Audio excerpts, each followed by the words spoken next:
No, I got it. Oh, you got it. And it has all the information. What's most important is that when you go onto this website, I knew they was playing around. read about what our vision and mission is as a National Alumni Association, what we're trying to do. And most importantly, if you're interested in coming to our reunion next year in Baltimore, Maryland, that's June 2012, you can go ahead and register. Whatever information you need is there. By all means, if you need to contact me, please do. Two pioneers.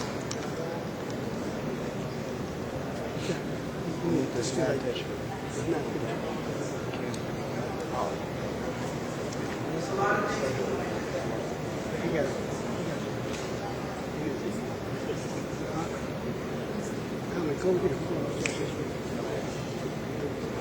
Two things. Before I left Los Angeles, brother named Dale here booked me.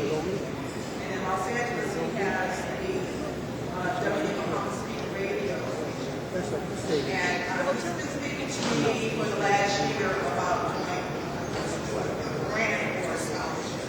I think of his mind what area that he wanted to make that grant for scholarship in, but he decided that he would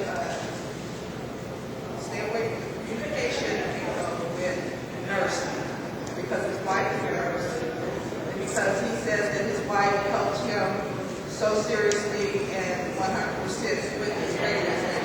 So I'd like to make an announcement, and we're going to put this on our site, and we want to send out information, but I just wanted to do that now, that we are offering a nursing grant, and because nursing is one of my interests, wasn't smart enough to pass the test all the time, so I left that nursing alone.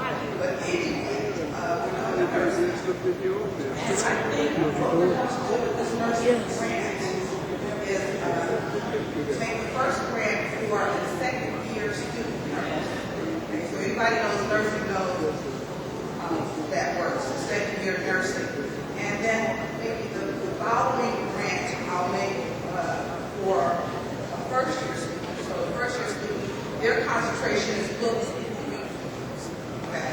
Your second year student is seriously into the academics and things like that. So we're going to divvy back and forth with the grant and do it second year nursing students, first year nursing students. And then there's something else that's really coming down the line that's very exciting. And under Hamas Cares, they're going to start a scholarship. And that scholarship will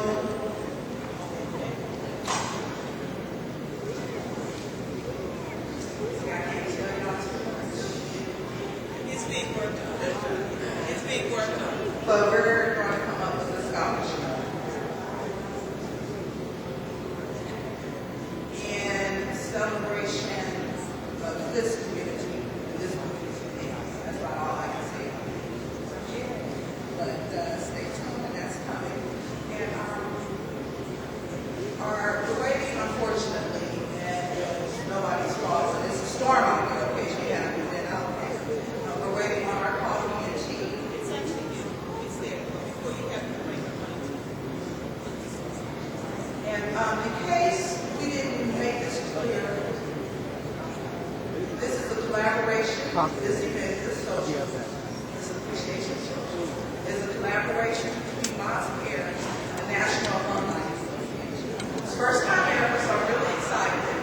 And I hope that you all will enjoy the social. It really is a time for social. Go ahead, tea, coffee, and maybe get to know each other or to ask me any questions you like. And at this time, I'd like to introduce you to them.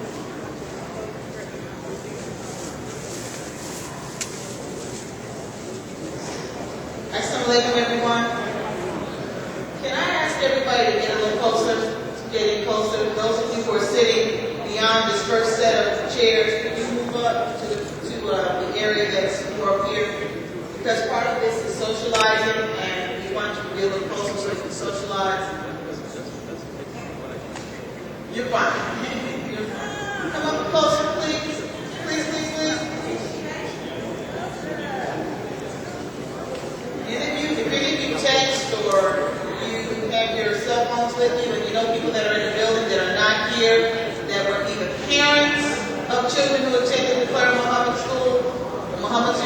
Islam, teachers, support staff, bus drivers, imams, ministers, captains, lieutenants, texters, we call them, get the people, because we want to definitely say thank you.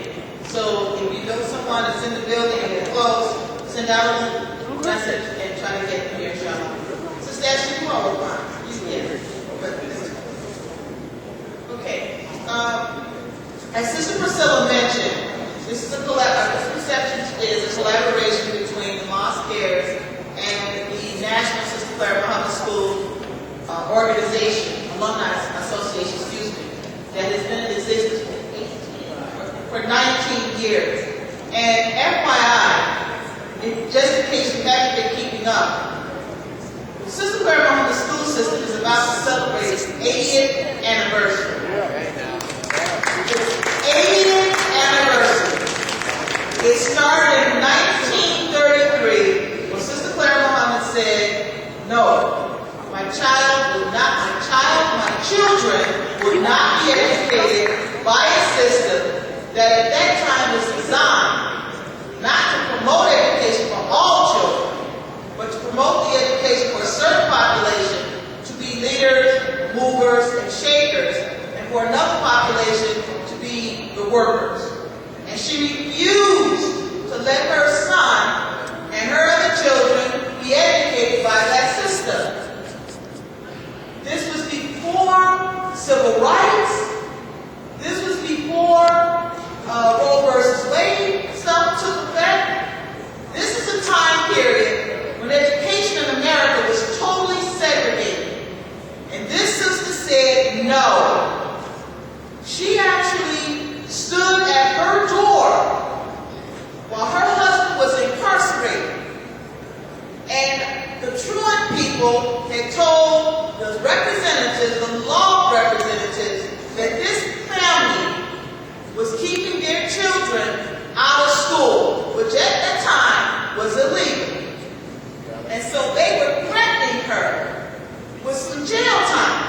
They were threatening to acknowledge her as an unfit parent. And she stood in her doorway, the way Imam Muhammad described it. This guy was taller than she had, muscles. She didn't have the upper Y backing her up. The upper Y could take down anybody. My father was one that. She didn't have all that backing her up, not at the present time that she was in her home. And she stood up to this man, and according to